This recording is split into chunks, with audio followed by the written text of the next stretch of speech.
Welcome to bexbugoutsurvivior, and today this is part 3 of modifying or tailoring your own bergen. In particular, we're looking at putting a BASHA stash on. I could go out and buy a pouch or find something to adapt for it. I've gone for adapting with this one, so you don't need to go out and buy a pouch. With the longback DPM, I've got a pouch for that, so let's switch this to the DPM longback. And here it is. Again, we're going to utilise the space under the lid and the pouches I've already sewn on. This is the area we're going to put the BASHA pouch on. Let's quickly undo this so you can see the top of the bergen. Quite a lot of unutilised real estate here. Also ideal for your waterproofs. You can put whatever you want in this one. I'm looking at this here, DPM respirator pouch. On the inside it has a lid and a pouch and 3 little housings for your needles, for your NBC. In the corners here are these bits where you put your S10 respirator canisters. There's one on each side. There's a lot here to snip out. I could choose just to not bother taking them out, but I'm going to. The resi pouch is absolute ideal size. Let's turn this over. There's plenty to take off here. I'm taking off this. That is going to be handy for other projects. This bit here needs to come off. That can stay, that's no bother because I'm not stitching through it. That can stay. Because of the density I have to sew through here, I'm using a sewing awl. I'm going to load my handheld sewing awl.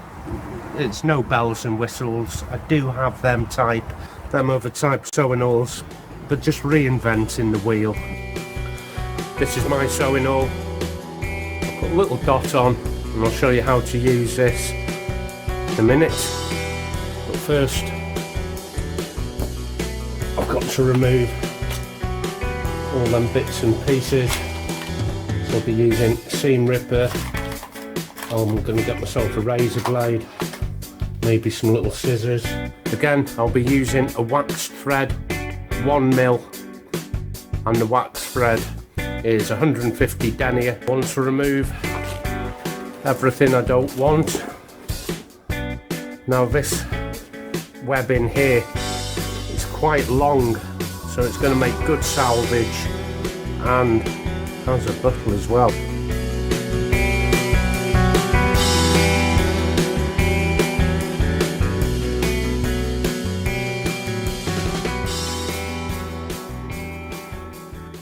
So I've turned the whole haversack inside out so we can see what we're removing. The lid, this medi pouch here, and the gas canister refills would go here, taking them off. And I'm just going to razor blade or scissor down there without touching the stitching, because it's sewn into the actual seam. Turning your haversack inside out is certainly a lot easier.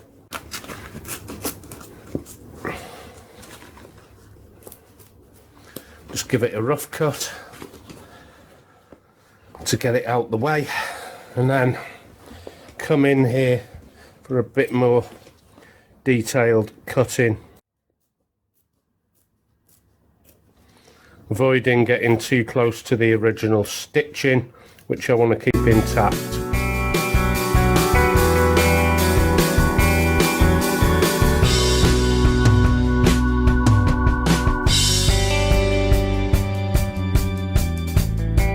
This one here is hooked and this is eyed. And there's all kinds of variations on sewing awls. Some will have a bobbin here, some you unscrew and put a bobbin in. I don't think it is necessary at all. I just connect the whole spool through the eye and sew. On the end of the awl is an indentation. It's not perfectly round. This indentation is important. I will be referring to it as a recess throughout the rest of this part of the video. So I have the recess here and I'll be threading through this way.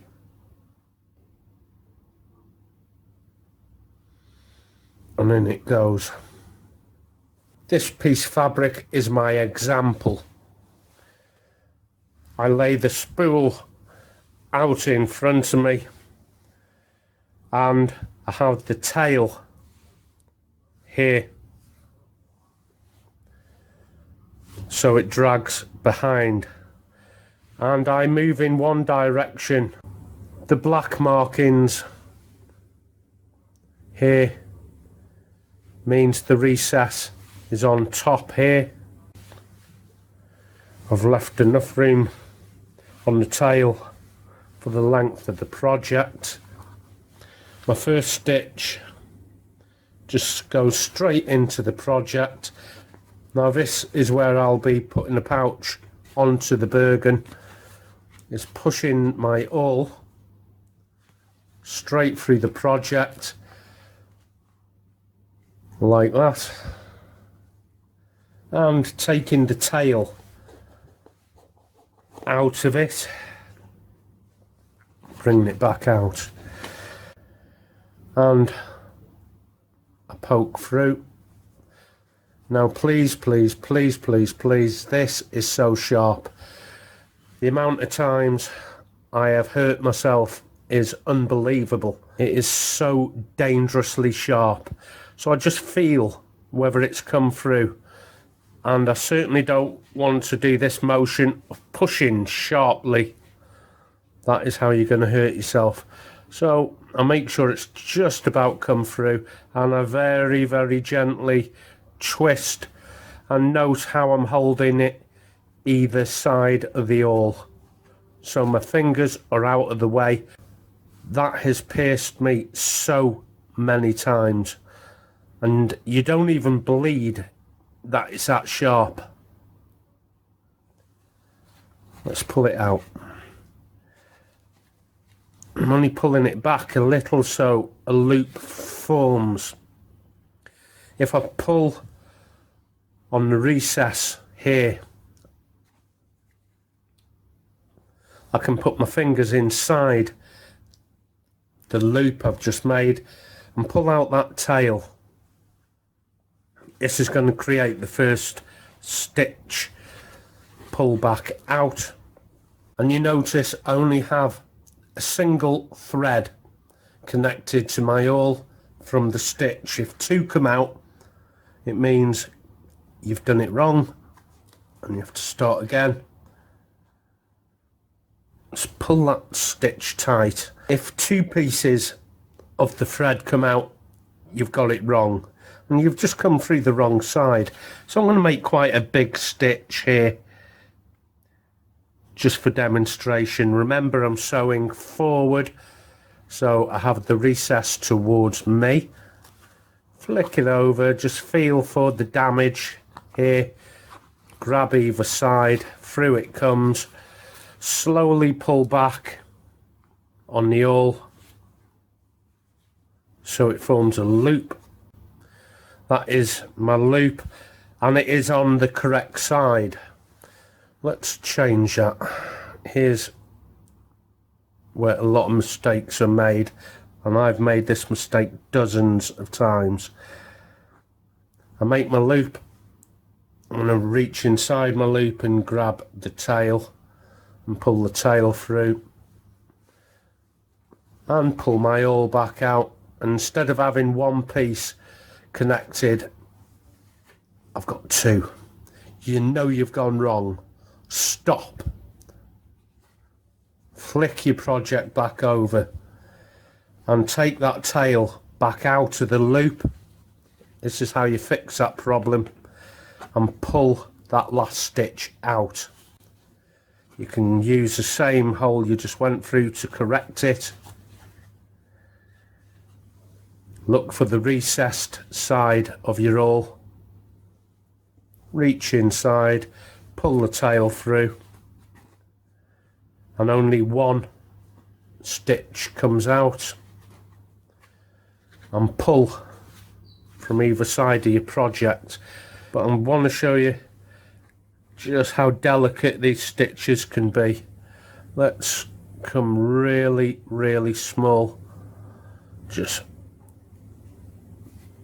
feel for it on the other side. Grab either side of the awl. Don't do this kind of thing and push, because it'll go into the crescent of your thumb and finger and it'll pierce that bit of skin, no problem. It's not a hospital job, it'll just be painful. So grab either side of the awl when you push. When I pull back out, it'll form a loop. Ensure that loop is on the recess. I can expand on this loop, reach inside and pull the tail through. Reverse back onto the side that is going to be seen. Take the awl out. I only have one string coming through. Let's tighten that stitch down by pulling the tail on the inside. And let's see how neat we can get that stitch there. As you can see from the demonstration stitch on the right to how I actually sew with that size is unbelievably neat. Let's put my finger in comparison. That's my little finger. You can get them microscopically perfect. Pull back. It's formed two loops. Again, I need to check. Well, it's the top side loop I need. Now, some sewing awls will have you come the other way under the recess, and that is fine. It's just another way of doing it.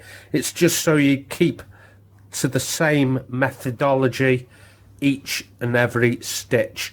I like the tail to sit on top of the needle, you see.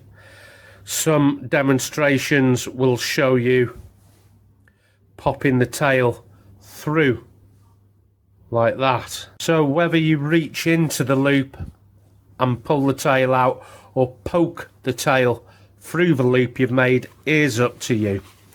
Again, sit the spool in front of your project, have the project to your knees, have the tail towards your knees, and you should be able to get through your project quite quickly. But please be careful. In, have a look what side, this side. So I make my loop a little bigger, reaching inside, pulling the tail through, and then tighten it up. There's just one stitch done in a matter of seconds. Okay, we come to the very last stitch of the project. Feel for it. Either side of the awl, remember, you'll go straight through your damn finger with this thing. Pull back to make the loop. While I'm on the inside of the project, give myself some extra, get my scissors and cut close to the end of the needle.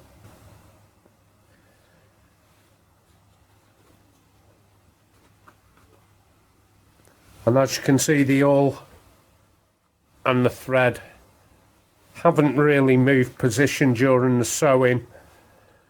It was as simple as that. To lock off, I'll now have two threads on the inside. And I start with a kind of an overhand knot. This is called a surgeon's knot. When you're doing your shoelaces, it'll be something like this. And you tighten up. With my knot, I'm going to start off exactly the same way, but I'm coming round 3 times. Then I'm pulling. Where I've tied off would be the inside of the project. I don't want to see knots on the outside of my project that are visible.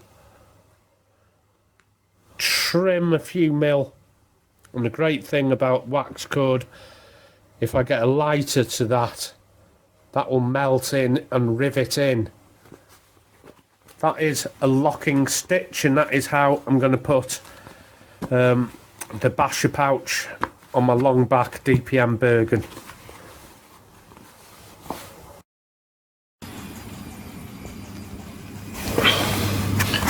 I'm going to work from centre outwards, but I'm going to put tacking stitches on the edges first. Ensure I have enough tail for the project, maybe even double. With the spool on the left, and I'm working from right to left, I have aligned my awl, reach inside the very bottom, and the first one is coming through hopefully on the existing stitch line. Marry it onto the Bergen, free the resi pouch first, and then I can guide it into the daisy coming out the other side. I've got the awl, it's gone through the pouch, it's also gone through the Bergen. I'm working blind on both sides. You're seeing as much as I can. Feeling for the needle on the inside of the Bergen, I can see which way I've got to twist my awl, making a loop, and through the other side. Ow! Like I said, mind your fingers. I'm going to slow my game down a bit. Okay, what I'm going to do here is form the loop on the inside, and I'm actually going to pull the awl right out of the hole, just so I'm not pricking myself. So I kind of pull the pouch out of the way so I can see where the awl is coming out. Feel for it first. In, then into the Bergen. Can reach my right arm into the actual Bergen and start feeling for the awl to come through. Reach into the pouch and rotate the awl so I know I have the loop. And on this occasion I'm just going to grab the loop I've made and hopefully just bring the awl completely out. Working in quite a tight confined space, so I've cut myself a lot more twine than is necessary. And because both of my hands are in the Bergen, you can't see what I'm doing, so it's just as well I explained before. But I'm going to put that surgeon's knot in. You know, tying your shoelaces, but going round 3 times. I've sewn along the bottom part, middle to my left, middle to my right. Bring this back on. I can either choose to go now up the sides or across the top and then work the sides. But I'm going to work the sides because if I start the top, there's a good chance I'm not going to follow the line here on the edge. And it's not on the spool, I've snipped it off. So I've got plenty of wiggle room here. I'm not reaching inside for a short little piece. So we put on 2 utilities at the bottom. We now have a bash stash in the middle, and up there are 2 ammo pouches. So all completed. Maybe a couple of hours work, maybe a bit more. I was picking it up, putting it down. I didn't do it all in one go, but easy, one night, it's on. I'd have too much difficulty doing this with needles. I know that for a fact. There's an inner skin on this Bergen, which is polyurethane. It's thick, it's heavy, only an awl could do that job. Just take off the QR clips holding the top hood down.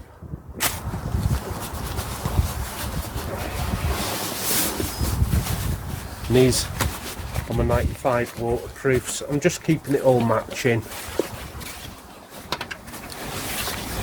So that's the waterproof smock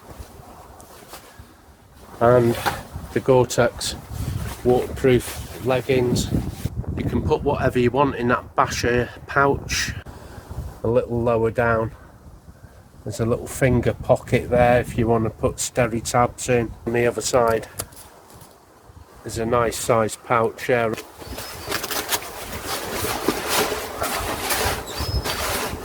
Bungees. And there's room to spare as well for tent stakes and things like that. It's a really good size. It fits equal to the Bergen. It doesn't exceed the width of it. It's a good place to have it. Like I said, put waterproofs in there, put BASHA in there, whatever you want. Now, I did say we're going to do the MTP as well, but we're right out of time, so that's going to be a separate tailoring video. So if you want to find yourself a pouch for free for the front, stay tuned and we'll get round to putting one on my MTP shortback as well. Till next time, take care of yourself, see you out there.